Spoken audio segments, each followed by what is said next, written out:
Pessoal, sem sombra de dúvidas, o Brasil é um lugar muito doido mesmo. Olha só, teve um ex-presidente que se tornou inelegível por questionar a lisura do pleito eleitoral.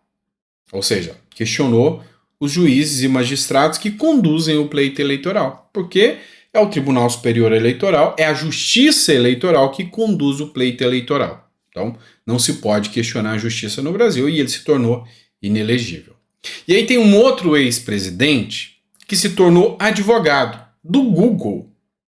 E esse advogado do Google está atuando dentro do Congresso contra o lobby da Globo e dos demais meios de comunicação em um projeto de lei que trata de censura.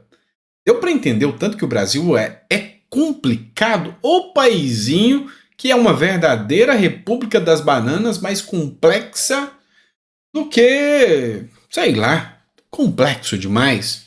Mas a gente vai tentar entender isso. E é nesse editorial que a gente vai discutir um pouco mais sobre esse assunto. Seja muito bem-vindo, eu sou o Dr. Sandro Gonçalves, advogado, jurista, filósofo político, e a gente está aqui para discutir um pouquinho sobre essa doideira que é o Brasil. Bora começar? Só antes, eu preciso te pedir para dar um like, se inscrever e deixar um comentário de preferência para mim. Compartilha também. Eu preciso disso para que o Google e o YouTube entenda que o nosso conteúdo é relevante, tá?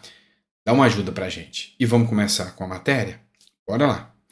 É o seguinte, questionar o resultado e a lisura do processo eleitoral hoje é inaceitável. Tanto é que pode te tornar inelegível ou algo pior, talvez até cadeia. Mas a grande questão é, a lei é aplicada para todos? E vamos lembrar que o processo eleitoral hoje é um braço da justiça eleitoral. E aí, a gente pode confiar 100% na justiça hoje?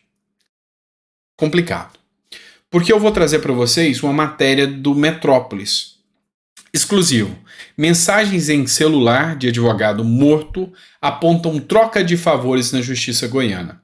A quebra do sigilo telefônico dos aparelhos celulares dos advogados Marcos Aprígio Chaves e Frank Carvalhães, ambos assassinados dentro do seu próprio escritório em que trabalhavam em Goiânia, em 28 de outubro de 2020, revelou um suposto esquema de tráfico de influência e de troca de favores dentro do Poder Judiciário, da Justiça de Goiás. Em conversas obtidas com exclusividade pelo Metrópolis, juízes, desembargadores, advogados aparecem ou são citados pedindo ajuda a Marcos Chaves em promoções de carreira, resoluções de processos ou solicitando cargos especificamente para parentes. E aí, quando a gente vê que juízes tão bem pagos, desembargadores tão bem pagos, não estão atuando dentro do processo, fazendo a verdadeira justiça, a gente não pode questionar a justiça. Então, fica complicado tudo isso. E aí, a gente ainda tem que falar do princípio da isonomia, ou seja, da igualdade. É qualquer um que falar da lisura do processo eleitoral que vai se tornar inelegível. É qualquer um que questionar o judiciário vai se tornar inelegível? Ou vai ser preso, ter um mandato cassado, alguma coisa nesse sentido, se for o caso? Se for, dá até para fazer algumas denúncias. Tem um ex-juiz que se tornou governador, depois senador, depois ministro da Justiça, que andou falando besteira aí sobre a lisura eleitoral. Pois é, esse aqui é o Twitter do ministro Flávio Dino, que disse o seguinte, lá em 2013. Muito positiva a ideia de inquérito na Polícia Federal para apurar as suspeitas de crimes e fraudes na eleição de 2010. Apoio a ideia. Então aqui ele tinha suspeita de crimes e fraudes na eleição de 2010 que elegeu a Dilma Rousseff. Isso aqui foi em fevereiro de 2013 e esse Twitter é do próprio ministro Flávio Dino. E as pessoas começaram a questionar aqui, Coloca a eleição de 2014 e 2022 também. A Milady escreveu que o senhor está questionando a lisura do processo eleitoral. Então assim, é complicado você ter uma opinião formada sobre as postagens, sobre o que as pessoas dizem nas redes sociais. Porque cada um vai interpretar da forma que quiser. A depender de quem vai interpretar isso aqui, pode pedir até a cassação do Flávio Dino, pode pedir qualquer coisa nesse sentido. E aí você vê que há uma fraqueza, uma certa, digamos assim, fragilidade no sistema, porque ela fica ao bel prazer daquele que vai ouvir e vai interpretar. Exemplo disso, Aldo Rebelo, um cara que eu respeito demais. Ele falou que nós temos 11 constituições. Cada uma delas representa um dos ministros do STF, que decide ao seu bel prazer de acordo com o que ele quer interpretar a Constituição.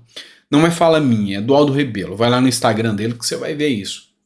Então, essa fragilidade do sistema judiciário, das leis como um todo, fazem com que muitos brasileiros percam até a esperança em muitas decisões dadas pelo judiciário. Isso faz parte da democracia. Isso faz parte da democracia porque é o povo se manifestando. E aí fica complicado quando a gente caça ou persegue esse direito de manifestação. Vamos lá, já que a gente está falando de direito de manifestação, tudo mais, vamos falar em censura, do PL da censura. Olha que doideira esse nosso país. Google contrata Temer como consultor. O ex-presidente já até se reuniu com o deputado Orlando Silva, relator do projeto de lei 2630 na Câmara dos Deputados. Lembra do Michel Temer? Pois é, está advogando e ganhando muito bem com isso. O Google contratou o ex-presidente da República, Michel Temer, para ajudar na negociação da regulação das Big Techs como mediador. O jornal Folha de São Paulo divulgou a informação na manhã de sexta-feira, dia 30.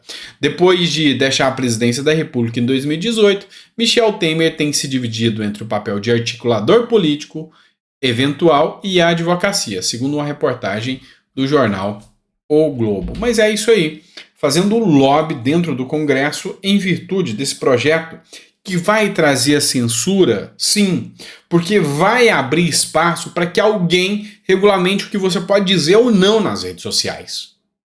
E aí, a briga agora é do lobby entre as Big Techs, entre as empresas de jornais, em quem manda mais ou em quem fala o quê. Mas quem vai ser calado, literalmente, é você, que vai ter que pensar muito bem sobre como você vai questionar ou não o próprio governo. Então, o Brasil vem andando, escalando ladeira abaixo para algo que vai ficar ainda mais complexo, ou seja, nós não vamos saber nem o que vamos poder falar, ou seja, vamos ficar fadados ao silêncio, porque a depender do que você fala, a depender do que a pessoa vai interpretar, você vai ser perseguido. É complicado, não é? Demais. E a gente sabe muito bem como tudo isso funciona, tá? Como tudo isso funciona. Vamos falar de CPMI? Tem muita gente que quer saber de CPMI. Poder 360. CPMI de 8 de janeiro vai ouvir Mauro Cid na próxima terça-feira. Ex-ajudante de ordens de Jair Bolsonaro é um dos convocados mais esperados na comissão. Militar está preso desde maio. E aí é que a coisa fica mais complexa ainda. E aí é que a República das Bananas parece mais um milkshake misturado no liquidificador. Vamos entender. Qual que é o motivo do Mauro Cid ter sido preso?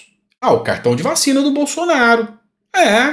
Cartão de vacina que foi falsificado, adulterado. Crime hediondo. E aí, mandaram prender o Mauro Cid, que está preso já há um tempão. E aí descobriu que era um cara que pegou a senha de uma servidora lá no Rio de Janeiro e que mudou isso. Nem foi o Mauro Cid, mas ele ainda está preso. E aí, na sexta-feira, ontem, a vice-procuradora-geral da República deixou vazar um documento onde ela alega que a prisão do Mauro Cid é ilegal e que o ministro do Supremo Tribunal Federal, Alexandre de Moraes, só estava pescando provas, ou seja, jogou um verde para colher maduro, fez uma determinação ilegal só para chegar no celular do Mauro Cid e do Bolsonaro, que inclusive já está inelegível aí. E aí, ele vai ser ouvido na terça-feira. E aí, a fala dele já está começando a dar medo nos petistas. Por quê? No governo.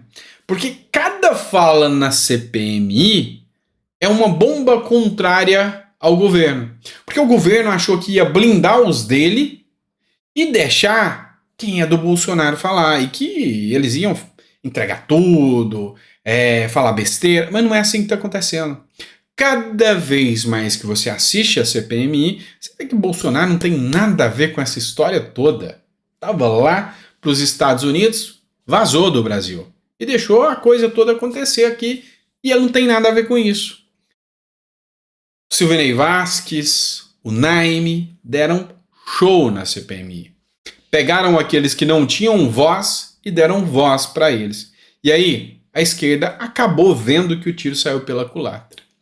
E o que esperar do Mauro Cid? Revelações bombásticas. É isso.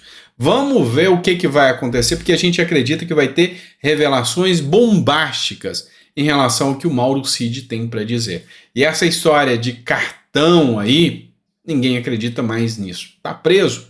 Não sei por quê. Mas vamos esperar para ver a CPMI e o que vai rolar. Pessoal, obrigado por ter ficado até o final desse editorial aqui. Que Deus te dê uma mesa farta, repleta de bênçãos. Sabadão, hora do almoço, e a gente podendo papear aqui, discutir um pouquinho, é sempre importante demais pra gente. Então, obrigado mesmo por ter ficado até aqui. Espero que você tenha gostado nesse editorial, desse bate-papo, que é sempre um momento incrível estar aqui com vocês. Seja sábado, domingo, feriado, não importa. Eu vou estar aqui discutindo política com vocês. E daqui a pouquinho, às 4 horas, tem mais um editorial. É de rocha, é de lei. O dia que não tiver vídeo, preocupa que tem zica acontecendo, tá? Todo dia tem algum conteúdo para vocês, tá bom? Grande abraço, fica com Deus. Obrigado mesmo pela sua confiança. Muito obrigado por me receber na sua casa. Abrir as portas do seu lar, o templo mais sagrado que você tem, que é o seu lar, para que a gente possa entrar através, seja de uma tela de celular, de um tablet, notebook ou TV, para poder bater um papo com você, tá bom? Obrigado, fica com Deus. 4 horas, a gente tem compromisso aqui. Fechado? Grande abraço.